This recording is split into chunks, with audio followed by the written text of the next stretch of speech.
Welcome to spice and spicy kitchen. எல்லாருக்கும் வணக்கம். என் பேர் அன்பழகன். இவர் நம்ம செஃப் சீனிவாசன் இந்தியாவில் கேட்டரிங் முடிச்சுட்டு கொடைக்கானல், சிவகாசி, சென்னை, கோவா இங்கெல்லாம் வேலை பார்த்துருக்காரு. அது மட்டும் இல்லாமல் துபாய், ஓமன் போன்ற வெளிநாடுலையும் வேலை பார்த்துருக்காரு. இப்போ யூஎஸ்ஏல ஒர்க் பண்ணிகிட்ருக்காரு. இப்போ யூஎஸ்ஏ ஒர்க் பண்ணும்போது தான் எனக்கும் அவருக்கும் நல்ல பழக்கம் உண்டாச்சு. எனக்கு சாப்பிட்றதுல ரொம்ப இன்ட்ரெஸ்ட்டு, குக்கிங்கும் ரொம்ப இன்ட்ரெஸ்ட்டு. இவர் ரெஸ்டாரண்ட்டுக்கு அடிக்கடி போகும்போது இவரோட ரெசிபீஸ் பற்றி இவர்கிட்ட நிறைய தடவை டிஸ்கஸ் பண்ணியிருக்கேன். நம்ம செஃப்புக்கு வந்து இந்தியன் ஃபுட்டு மட்டும் இல்லாமல் காண்டினென்ட் ஃபுட்லேயும் பயங்கர டேலண்ட் ஃபுட்டு, நிறைய இதெல்லாம் ரொம்ப பிரமாதமாக பண்ணுவார். ஸோ இவர்கிட்ட பேசிகிட்டு இருக்கும்போது தான் இந்த மாதிரி ஒரு யூடியூப் சேனல் ஆரம்பித்தா என்ன, குக்கிங் பற்றி நமக்கு தெரிஞ்ச விஷயங்களை 4 பேருக்கு சொல்லுவோம் அப்படின்னு சொல்லி தான் இந்த பிளானோட இந்த சேனல் ஆரம்பிச்சிருக்கோம். முதல்ல இந்த வாய்ப்பு ஏற்படுத்தி கொடுத்த அன்பழகன் அண்ணனுக்கு ரொம்ப நன்றி. எனக்கு அண்ணனுக்கு 4 வருஷ பழக்கம். அண்ணன் வந்துட்டு அடிக்கடி சொல்லுவாங்க, நமக்கு தெரிஞ்சதை அடுத்தவங்களுக்கு கற்றுக் கொடுக்கணும் அப்படின்னு. இந்த நல்ல வாய்ப்பை பயன்படுத்தி எனக்குள்ள குக்கிங் நாலேஜ் எல்லாமே நான் உங்கள் கூட ஷேர் பண்ணிக்க போகிறேன். அண்ணன் வந்துட்டு கெமிஸ்ட்ரியில் பட்டம் வாங்கினவங்க, IIT graduate. Cooking is nothing but கெமிஸ்ட்ரிங்கிறது அண்ணனோட கான்செப்ட்டு. எனக்கு வந்துட்டு கெமிஸ்ட்ரி புரியவும் புரியாது, பிடிக்காத சப்ஜெக்ட்டு. தக்காளி புளியெல்லாம் ஆசிட்டு, மிளகாத்தூள் மல்லித்தூள் இதெல்லாம் பேசு அப்படின்னு எப்பயுமே எனக்கு புரியாத பாஷையிலே அண்ணன் வந்துட்டு பேசிக்கிட்டு இருப்பாங்க. எந்த ஒரு சமையல் செஞ்சாலும் அண்ணன் வந்துட்டு அதில் உள்ள கெமிஸ்ட்ரி, ஃபிசிக்ஸ் எல்லாம் புட்டு வச்சுருவாங்க. அண்ணனோட பழக ஆரம்பித்ததுக்கப்புறம் தான் எனக்கும் ஃபுட்டில் உள்ள அந்த சயின்ஸ் புரிய ஆரம்பிச்சிச்சு. சரி, நம்ம 2 பேரும் சேர்ந்து வந்துட்டு ஒரு யூடியூப் சேனல் ஆரம்பித்து ஃபுட்டில் உள்ள அந்த சயின்ஸையும் ஒரு ஹெல்த்தியான ஃபுட்டையும் வந்துட்டு மக்களுக்கு எடுத்துகிட்டு போகலாங்கிற ஒரு ஐடியாவில் வந்துட்டு இந்த சேனலை ஆரம்பிச்சிருக்கோம். வணக்கம் செஃப், எப்படி இருக்கீங்க?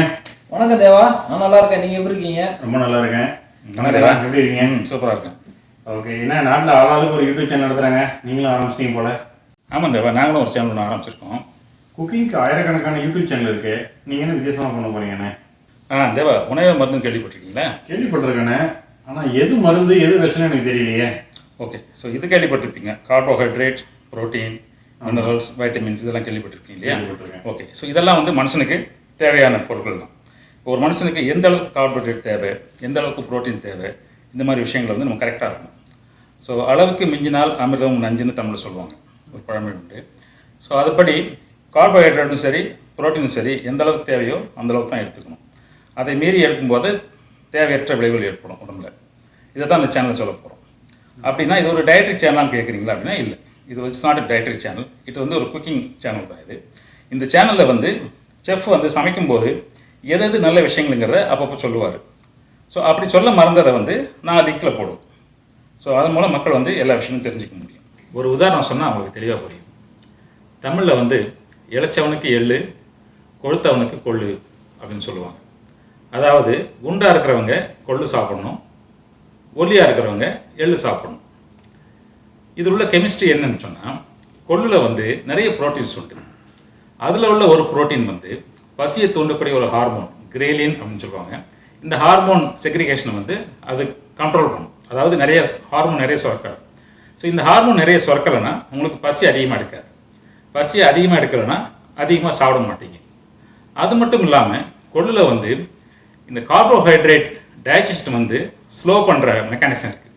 அதில் உள்ள சில ப்ரோட்டீன்ஸ் வந்து கார்போஹைட்ரேட் டைஜஷன் வந்து ஸ்லோ பண்ணும். அதனால் வந்து உங்களுக்கு வந்து எனர்ஜி வந்து ஸ்லோவாக ரிலீஸ் ஆகும். கார்போஹைட்ரேட் பர்ன் ஆகி எனர்ஜி ஸ்லோவாக ரிலீஸ் ஆகும். இதனால் என்ன ஆகும்னு சொன்னால், உங்களுக்கு டயபெட்டிஸ் இருக்கிறவங்களுக்கு வந்து இது ரொம்ப நல்லது. ஸோ கொள்ளு சாப்பிட்டிங்கன்னா கொலஸ்ட்ராலையும் கண்ட்ரோல் பண்ணிக்கலாம், டயபெட்டிஸையும் கண்ட்ரோல் பண்ணிக்கலாம். ரொம்ப அற்புதமான உணவு கொள்ளு. அடுத்தது எள்ளுக்கு வருவோம்.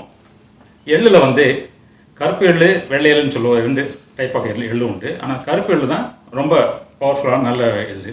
இப்போ எள்ளில் எடுத்துட்டிங்கன்னா 100 கிராம் எள்ளில் வந்து 50 கிராம் ஃபேட் உண்டு. அது good fat, good cholesterol fat. So சாப்பிட்டிங்கன்னா உடம்புக்கு ரொம்ப நல்லது. அது மட்டும் இல்லாமல் இந்த எள்ளில் வந்து நிறைய ஃபைபர் உண்டு. இந்த ஃபைபர் இருக்கிறதுனால என்ன ஆகும்னா, சாப்பிட்டிங்கன்னா உங்களுக்கு வந்து இந்த கோலன், அதாவது உங்கள் இன்டெஸ்டைன், சிறுகுடல் இருக்கு இல்லையா, அது வந்து நல்லா க்ளீன் ஆகும். அதாவது சாப்பிட்டிங்கன்னா உங்களுக்கு வந்து மார்னிங் மோஷன் நல்லா போக ஆரம்பிச்சதுன்னா ஆட்டோமேட்டிக்காக உங்களுக்கு நல்லா பசிக்கும். நல்லா பசிச்சுதுன்னா நிறைய சாப்பிடுவீங்க. நிறைய சாப்பிட்டிங்கன்னா ஆட்டோமேட்டிக்காக வெயிட் போடுவீங்க. அதனால தான் இளைச்சவனுக்கு எள்ளு, கொழுத்தவனுக்கு கொள்ளு. இது போன்ற நிறைய அறிவியல் பூர்வமான விஷயங்கள்லாம் இந்த சேனலில் எதிர்பார்க்கலாம் நீங்கள். அப்போ இது போர் அடிக்காதா? இது கண்டிப்பாக போர் அடிக்காது தேவா. சயின்டிஃபிக்கான ஐட்டம்ஸ் வந்து தேவையான இடங்களில் மட்டும்தான் இருக்கும். மற்றபடி இதில் ரெஸ்டாரண்ட்டில் நம்ம என்ன மாதிரி சாப்பாடுலாம் சாப்பிட்றோமோ அதை வீட்டில் வந்துட்டு ஈஸியாக எப்படி சமைக்கிறது தான் சொல்லித்தர போகிறோம். கண்டிப்பாக இந்த சேனல் உங்களுக்கு போர் அடிக்காது. அவ்வளோதானா? வேறு எதுவும் ஸ்பெஷல் உண்டா? நிறைய குக்கிங் டிப்ஸ்லாம் சொல்லித்தரலான் இருக்கும் இந்த சேனலில். உதாரணத்துக்கு வந்துட்டு இட்லிலாம் நிறைய பேர் வீட்டில் கல் மாதிரி செஞ்சிடறாங்க. இட்லி எப்படி சாஃப்டாக செய்கிறது, அப்புறம் வந்துட்டு பிரியாணி தான் வந்துட்டு ரொம்ப சேலஞ்சிங்கான விஷயம் ஹவுஸ் ஒய்ஃபுங்களுக்கு. பிரியாணி வந்துட்டு நிறைய பேர் என்ன பண்ணுறாங்க அப்படின்னா, ஒன்று குழைய வச்சிடுறாங்க, இல்லைன்னா அடிபிடிக்க வச்சிடுறாங்க. ஸோ அந்த பிரியாணி வந்துட்டு பர்ஃபெக்டாக எப்படி செய்கிறது, அப்புறம் வந்துட்டு பிரியாணியை குக்கரில் எப்படி செய்கிறது, இன்னும் பல கிச்சனுக்கு உபயோகமான பல டிப்ஸுகளை வந்துட்டு இந்த சேனலில் கொடுக்கலான் இருக்கும். ரொம்ப இன்ட்ரெஸ்டிங்காக இருக்குன்னு சொல்லுங்கள். செஃப், எனக்கு 7 வயசில் குழந்தை இருக்குது. அவளுக்கு சாப்பாடு கொடுக்கறதுல எனக்கு ரொம்ப போதுமான ஆயிடுது. எனக்கு அவளுக்கு ஏதாவது நல்ல ஒரு ஹெல்த்தியான ஃபுட்டு, ஹெல்த்தியான ரெசிபி, இதுமாரியான டிப்ஸ் எல்லாம் அதை சொல்லிக் கொடுப்பீங்களா? அப்சல்யூட்லி. இந்த சேனலில் வந்துட்டு குழந்தைங்களுக்கு பிடிச்ச மாதிரி குக்கீஸு, ஸ்நாக்ஸு, நம்மளோட பாரம்பரிய உணவுப் பொருட்களை வச்சு ஒரு ஹெல்த்தியான ஸ்நாக்ஸ் எல்லாம் எப்படி செய்கிறது, இது மாதிரி பல விஷயங்களை இந்த சேனலில் நாங்கள் சொல்லிக் கொடுப்போம். சொல்ல மறந்துட்டேன், இந்த பாடி இம்யூனிட்டி பூஸ்ட் ஆகிற மாதிரி சில கஷாயங்கள்லாம் பண்ணலாம். ஸோ அதெல்லாம் இந்த சேனலில் சொல்லி தருவோம். அது போக இப்போ பெரும்பாலும் எடுத்துட்டிங்கன்னா இந்த வயிற்றுப்போக்கு, சளி, இருமல், இது வந்து ரொம்ப காமனான டிசீஸ் நம்ம ஊரில். ஸோ இதை வந்து கிச்சனில் உள்ள இன்க்ரீடியன்ஸை வச்சு எப்படி சின்னதாக ஒரு மருந்து தயாரித்து வீட்டில் இருந்தே ட்ரீட் பண்ணிக்கலாம் அப்படிங்கிற விஷயங்கள் சொல்லித்தரலாம். ஓகேங்க. நானும் சொல்ல மறந்துட்டேன் தேவா. நான் என்ன பிளான் பண்ணியிருக்கேன்னா, காண்டினென்டல் ஃபுட்டு. இப்போ வந்துட்டு பொதுவாக நம்ம ஊரில் வந்துட்டு வெறும் இட்லி, தோசை, நம்ம ஊர் இந்தியன் ஃபுட்டை தான் சாப்பிட்டு பழகிருப்பாங்க. ஸோ காண்டினென்டல் ஃபுட் வந்துட்டு நம்ம ஊரில் கிடைக்கிற இன்க்ரீடியன்ஸ் வச்சு எப்படி செய்கிறாங்க. உதாரணத்துக்கு வந்துட்டு அமெரிக்காவில் வந்துட்டு கம்போ, அப்புறம் இட்டாலியன் கசாட்டா, அரபிக்கில் வந்துட்டு பல ஸ்வீட்ஸ் இருக்குது. அரபிக்கில் வந்துட்டு மண்டி, அந்த மாதிரி பிரியாணி, நம்ம ஊர் பிரியாணி மாதிரியே பட் டிஃப்ரெண்ட்டாக வந்துட்டு அரபிக்கில் செய்வாங்க. ஸோ அந்த மாதிரி ஐட்டம்ஸ்லாம் வந்துட்டு நம்ம ஊர் கிச்சனில் நம்ம ஊர் இன்க்ரீடியன்ஸ் வச்சு எப்படி செய்யலாம் அப்படிங்கிறத சொல்லி காமிக்க போகிறோம். அப்போ இது ஒரு complete food and healthy channel சொல்லுங்கள். எஸ், வாழ்த்துக்கள் செஃப். நன்றி. இனிமேட்டு கடையில் வாங்க மாட்டேன்னு நினைக்கிறேன். உங்கள் சேனலை பார்த்து தான் சமைக்க போகிறேன் நான். கண்டிப்பாக. வாழ்த்துக்கள் அண்ணா. Thanks Siva, thank you. Welcome to Spice and Spicy Kitchen, your new cooking world.